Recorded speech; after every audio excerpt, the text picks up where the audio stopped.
പാരായണ വേളകളിൽ രാമായണ മാസങ്ങളിൽ ഇത്തരത്തിലുള്ള ആർത്തവ സംബന്ധമായിട്ടുള്ള സംശയങ്ങൾ ഉണ്ടാവുകയാണ് എങ്കിൽ അറിവില്ലാത്തവരിലേക്ക് ഈ ഒരു അറിവ് പകർന്നു നൽകുക.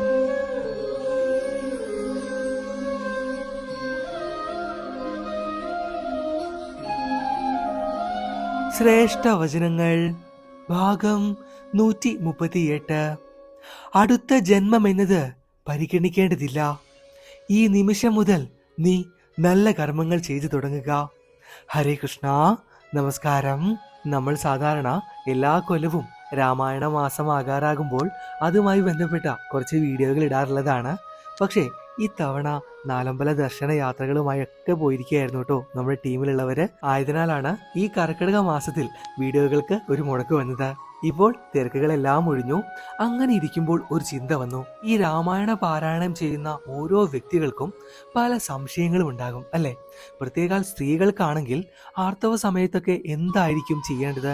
ആ സമയത്ത് നാം രാമായണ പാരായണം ചെയ്യാൻ പാടുണ്ടോ? ഗ്രന്ഥങ്ങൾ സ്പർശിക്കുവാൻ പാടുണ്ടോ ഈ പുണ്യമാസത്തിൽ? അങ്ങനെ ഒട്ടേറെ സംശയങ്ങൾ ഉണ്ടാകും.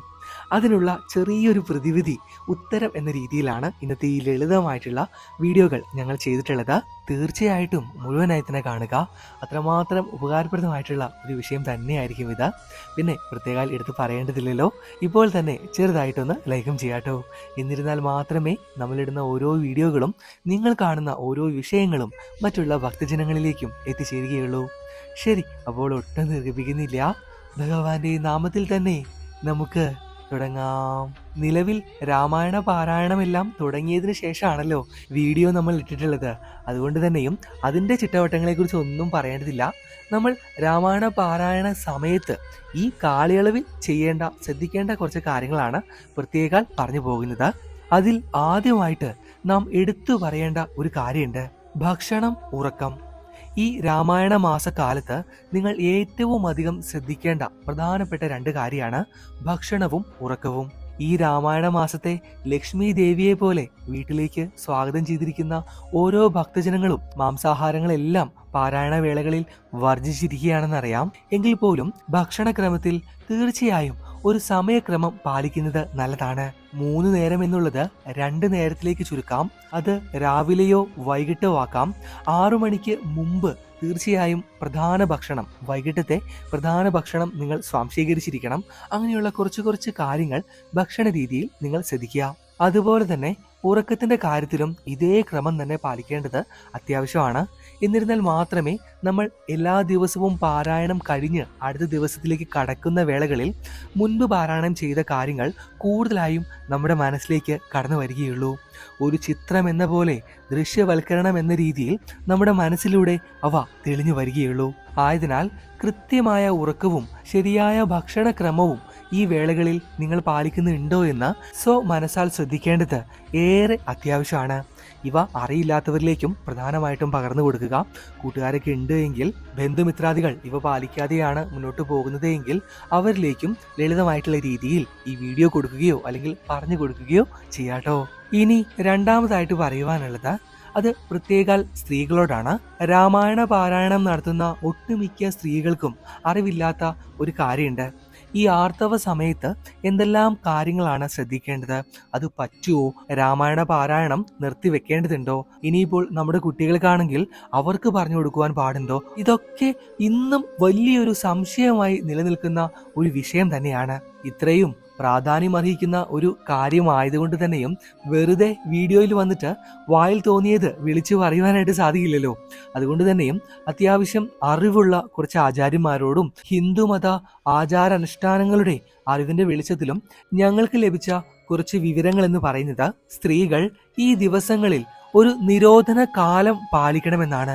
സാധാരണയായി 3, 5, 7 എന്നീ രീതിയിലാണ് നിരോധന കാലം ഭക്തജനങ്ങൾ പാലിച്ചു പോരുന്നത്. പിന്നെ കുറച്ചു പേര് ഇപ്പോൾ കമന്റിൽ ചോദിച്ചേക്കാം, ഇതൊക്കെ ഇപ്പോഴും പാലിക്കേണ്ടതുണ്ടോ? സ്ത്രീകൾക്ക് മാത്രം എന്താണ് ഇങ്ങനെ പ്രത്യേക നിയമം എന്നൊക്കെ ചിലപ്പോൾ ചോദിച്ചേക്കാം. പക്ഷേ ഈ തീരുമാനം ഒരു വ്യക്തിയുടെ വിശ്വാസം, ഭക്തി, കുടുംബ ആചാരങ്ങൾ എന്നിവയെ ആശ്രയിച്ചു മാത്രമാണ് ഇരിക്കുന്നത്. ഇതിനെക്കുറിച്ച് ഒരു ചർച്ചയിലേക്ക് നാം പോവുകയാണ് എങ്കിൽ ചിലപ്പോൾ പല അഭിപ്രായങ്ങളിലൂടെയും നാം കടന്നു പോകേണ്ടതായിട്ട് വരും. ഞാൻ ആദ്യമേ തന്നെ പറഞ്ഞു, ഹിന്ദുമത ആചാരാനുഷ്ഠാനങ്ങളുടെ അറിവിന്റെ വെളിച്ചത്തിൽ നിന്നുമാണ് നിലവിൽ ഞങ്ങൾ സംസാരിച്ചിട്ടുള്ളത്. ആയതിനാൽ ഈ കാര്യം പ്രത്യേകാൽ ഓർത്തു വയ്ക്കുക. രാമായണ പാരായണ വേളകളിൽ, രാമായണ മാസങ്ങളിൽ ഇത്തരത്തിലുള്ള ആർത്തവ സംബന്ധമായിട്ടുള്ള സംശയങ്ങൾ ഉണ്ടാവുകയാണ് എങ്കിൽ അറിവില്ലാത്തവരിലേക്ക് ഈ ഒരു അറിവ് പകർന്നു നൽകുക. ഒന്നുകൂടി പറയുന്നു, സാധാരണയായി 3, 5, 7 എന്ന ദിവസ രീതിയിലാണ് നിരോധന കാലം ഭക്തജനങ്ങൾ പാലിക്കാറുള്ളത്. ഇനി മൂന്നാമതായിട്ട് പറയുവാനുള്ള പ്രധാനപ്പെട്ട വിഷയം അത് മൊബൈൽ ഉപയോഗവുമായി ബന്ധപ്പെട്ടതാണ്. ഈ രാമായണ മാസ കാലയളവിലെങ്കിലും നിങ്ങൾ മൊബൈൽ ഉപയോഗം പരമാവധി കുറയ്ക്കാട്ടോ. നിങ്ങൾക്ക് അതിന്റെ ഫലം എന്തായാലും ലഭിക്കും. ആ രാമായണ പാരായണ സമയത്ത് മാത്രം ഗ്രന്ഥങ്ങൾ എടുക്കാതെ വീട്ടിൽ കുട്ടികളൊക്കെ ഉണ്ട് എങ്കിൽ അവർക്കും നിങ്ങൾക്ക് ലഭിച്ചിട്ടുള്ള അറിവുകൾ പകർന്നു കൊടുക്കുക, മറ്റുള്ള ഗ്രന്ഥങ്ങൾ കൂടുതലായിട്ട് വായിക്കുക എന്നിവയൊക്കെ ചെയ്യാം. രസകരമായിട്ടുള്ളൊരു കാര്യം എന്തെന്നാൽ, കഴിഞ്ഞ ആഴ്ചയിൽ മൊബൈൽ ഉപയോഗം കുറയ്ക്കുന്നതുമായിട്ട് ബന്ധപ്പെട്ട ഒരു വീഡിയോ ചെയ്തിരുന്നു. അതിൽ വന്ന 2-3 കമന്റാണ് ഞങ്ങളെ കൂടുതലായിട്ട് ചിന്തിപ്പിച്ചത്. മോനെ, ഈ മൊബൈൽ ഉപയോഗം കുറച്ചു കഴിഞ്ഞാൽ പിന്നെ എങ്ങനെയാണ് മോനിടുന്ന വീഡിയോകൾ ഞങ്ങൾക്ക് കാണുവാനായിട്ട് സാധിക്കുക? മാത്രമല്ല, നമ്മുടെ ഇംഗ്ലിമെന്റ് കൃഷ്ണയിൽ ഇൻസ്റ്റയിലായാലും യൂട്യൂബിലൊക്കെ ആയാലും വചനങ്ങൾ, ഭഗവാന്റെ വചനങ്ങൾ രാവിലെ തന്നെ ഇടാറുണ്ട്. ഓരോ ദിവസത്തെയും ആഴ്ചയെയും കണക്കാക്കി. അതൊക്കെ എങ്ങനെയാണ് ഞങ്ങൾക്ക് കാണുവാനായിട്ട് സാധിക്കുക? ഈ സന്ദേശങ്ങൾ അത്രയും ഭഗവാൻ നൽകുന്നത് പോലെയാണ് തോന്നുക. അങ്ങനെയൊക്കെ ഒരുപാട് കമന്റുകൾ കാണുവാനായിട്ട് ഇടയായി ആ വീഡിയോയുടെ താഴെ. പക്ഷെ ഒരു കാര്യം നിങ്ങൾ ശ്രദ്ധിക്കേണ്ടത്, ഓർക്കേണ്ടത്, നിങ്ങൾ ഒന്നിനെ മാത്രം ആശ്രയിച്ച് ജീവിക്കരുത്. ഇപ്പോൾ നമ്മുടെ വീഡിയോകൾ കണ്ടില്ലെങ്കിൽ കണ്ടില്ല എന്ന് മാത്രമേ ഉള്ളൂ. അതിന് മറ്റൊരു വഴി ഭഗവാൻ ഒരുക്കും. ഇപ്പോൾ ഗ്രന്ഥങ്ങൾ കൂടുതൽ വായിക്കുകയാണ് എങ്കിൽ ഇതിൽ നിന്ന് ലഭിക്കുന്ന സന്ദേശത്തെക്കാൾ ഏറെ ഒരു 100 ഇരട്ടി സന്ദേശം ഭഗവാൻ ഗ്രന്ഥങ്ങളിലൂടെ നിങ്ങൾക്ക് നൽകും. അത് തീർച്ചയാണ്. ഈ രാമായണ മാസ കാലയളവിലൊക്കെ ആണെങ്കിൽ കൂടുതലായും ഗ്രന്ഥങ്ങൾ വായിച്ചു കഴിഞ്ഞാൽ അത്രത്തോളം ഭഗവാനിലേക്ക് നമുക്ക് അടുക്കുവാനായിട്ട് സാധിക്കും. പിന്നെ ഒരു കാര്യം നിങ്ങൾക്കറിയോ? പരമമായിട്ടുള്ള സത്യമാണത്. ഒരു ആചാര്യന്മാരും അല്ലെങ്കിൽ യൂട്യൂബിൽ വീഡിയോ ഇടുന്ന ഒരു സ്റ്റേഷനും നിങ്ങൾക്കത് പറഞ്ഞു തരില്ല. യൂട്യൂബിൽ നിന്ന് ലഭിക്കുന്ന അറിവും ഗ്രന്ഥങ്ങളിൽ നിന്ന് ലഭിക്കുന്ന അറിവും തമ്മിൽ വളരെയേറെ വ്യത്യാസമുണ്ട്. അതിന് ഏറ്റവും പ്രധാനപ്പെട്ട ഉദാഹരണം ഞാൻ തന്നെ എല്ലാ ദിവസവും ഇടാറുള്ള വീഡിയോകളാണ്. ഇപ്പോൾ പറയാറുണ്ട്, കണ്ടോ, ഈ ഒരു ഗ്രന്ഥം വായിച്ചതിൻ്റെ വെളിച്ചത്തിലാണ് വീഡിയോകൾ ഞാൻ ചെയ്തിട്ടുള്ളതെന്നൊക്കെ അവസാനം പറയാറുണ്ട്. പക്ഷേ നിങ്ങളൊരു കാര്യം മനസ്സിലാക്കേണ്ടത്, ആ ഗ്രന്ഥത്തിലെ ചെറിയൊരു ഭാഗം മാത്രമേ വീഡിയോ ആയിട്ട് ഞാൻ ഇടാറുള്ളൂ. 8 മിനിറ്റ് 9 മിനിറ്റ് വീഡിയോയിൽ ഒരിക്കലും നമുക്കൊരു ഗ്രന്ഥത്തെക്കുറിച്ച് മുഴുവനായിട്ടും പറയുവാനായിട്ട് സാധിക്കില്ല. അതേപോലെ തന്നെയാണ് മറ്റുള്ള വ്യക്തികളും വീഡിയോകൾ ഇടുന്നത്. അവർ വായിച്ച അറിവിൻ്റെ വെളിച്ചത്തിൽ ചെറിയൊരു പോർഷൻ, ചെറിയൊരു കാര്യങ്ങൾ മാത്രം നമുക്ക് പറഞ്ഞു തരുന്നു. ഇപ്പോൾ രാമായണവുമായിട്ട് ബന്ധപ്പെട്ട കാര്യമാണെങ്കിൽ വളരെ കുറച്ച് അറിവുകൾ മാത്രമേ നമുക്ക് അതിൽ നിന്ന് ലഭിക്കുന്നുള്ളൂ. നമ്മളത് വലിയൊരു കാര്യമാക്കിയിട്ട്, ഈ ഗ്രന്ഥത്തിൽ നിന്നും എല്ലാം നമുക്ക് കിട്ടി, ഇനി ഒന്നും അറിയാനില്ല എന്നും പറഞ്ഞിരിക്കും. പക്ഷെ അങ്ങനെയല്ല. അവർ പറഞ്ഞു തരുന്ന ആശയങ്ങൾ ഏത് ഗ്രന്ഥത്തിൽ നിന്നുമാണോ അത് മുഴുവനായും നമ്മൾ കണ്ടെത്തി വായിക്കുവാനായിട്ട് ശ്രമിക്കുക. അപ്പോൾ ഒരുപാട് അതിൽ നിന്നും ലഭിക്കുന്ന അറിവിനേക്കാൾ 100 ഇരട്ടി അറിവ് നമുക്ക് ലഭിക്കും. ഭഗവാനിലേക്ക് കുറച്ചുകൂടി അടുത്ത് നിൽക്കുവാൻ നമുക്ക് സാധിക്കും. അതുകൊണ്ട് ഈ ഒരു തെറ്റിദ്ധാരണ ഒരിക്കലും ഭക്തർ ചെയ്യരുത്. പിന്നെ മറ്റൊരു കാര്യമുണ്ട്, മൊബൈൽ ഫോൺ നമ്മൾ എടുക്കുകയാണ് എങ്കിൽ ഒരു ആചാര്യന്റെ വീഡിയോ നമ്മൾ കണ്ടു, പിന്നീട് നേരെ പോകുന്നത് എന്താ? ഇൻസ്റ്റാഗ്രാമിലേക്കോ യൂട്യൂബിലേക്കോ ഫേസ്ബുക്കിലേക്കോ ആവും. അവിടെ നിന്ന് കുറച്ച് മെസ്സേജുകൾ വായിക്കുന്നു, മറ്റുള്ള റീലുകൾ കാണുന്നു. അങ്ങനെ സിനിമയിലൂടെയും സീരിയലിലൂടെയും ഒക്കെ നാം കടന്നു പോകും. പക്ഷെ ഗ്രന്ഥങ്ങൾ വായിച്ചാൽ അങ്ങനെയല്ല. നമ്മൾ ഏതിലാണോ കോൺസെൻട്രേറ്റ് ചെയ്തിട്ടുള്ളത്, ശ്രദ്ധ കിട്ടിയിട്ടുള്ളത്, അത് മാത്രമേ നമ്മൾക്ക് സ്വാംശീകരിക്കുവാനായിട്ട് സാധിക്കുകയുള്ളൂ. സോഷ്യൽ മീഡിയ എന്ന് പറയുന്നത് തീർത്തും നമ്മുടെ ശ്രദ്ധ മാറ്റുന്ന ഒന്ന് തന്നെയാണ്. ഒരറിവ് 10 മിനിറ്റ് നമുക്ക് ലഭിക്കുന്നുണ്ട് എങ്കിൽ പിന്നീട് പോകുന്ന 50 മിനിറ്റ്, 1 മണിക്കൂർ തീർത്തും നമുക്ക് ആവശ്യമില്ലാത്ത കാര്യമായിരിക്കും. ഇപ്പോൾ ലഭിച്ച ആ 10 മിനിറ്റിന്റെ അറിവ് ശേഷം നമ്മൾ കാണുന്ന ഒരാവശ്യവുമില്ലാത്ത ആ 1 മണിക്കൂറിൽ മുങ്ങിപ്പോകുമെന്നതാണ് വാസ്തവം. അത് തന്നെയാണ് സത്യാവസ്ഥ. ഇപ്പോൾ കുറച്ച് ഭക്തജനങ്ങൾ അല്ലെങ്കിൽ കുറച്ച് പേര് ചോദിച്ചേക്കാം, പിന്നെ എന്തിനാ നിങ്ങൾ തുടരെ യൂട്യൂബിൽ വീഡിയോകൾ ഇടുന്നത്, മറ്റുള്ള കാര്യങ്ങൾ ഇടുന്നത് എന്നൊക്കെ ചോദിച്ചേക്കാം. അതിനൊരു മറുപടി 100% ഉറപ്പിൽ ഞാൻ പറയുകയാണ്, നിങ്ങൾ കാണണ്ട, ഞങ്ങളിടുന്ന വീഡിയോകൾ കാണണ്ട. നിങ്ങൾ മാക്സിമം ആ സമയത്ത് ഗ്രന്ഥങ്ങൾ വായിക്കുവാനായിട്ട് തുടങ്ങുക. ഈ രാമായണ മാസ കാലയളവിലെങ്കിലും അതിന് ഒരു പരിധി നിശ്ചയിക്കുക.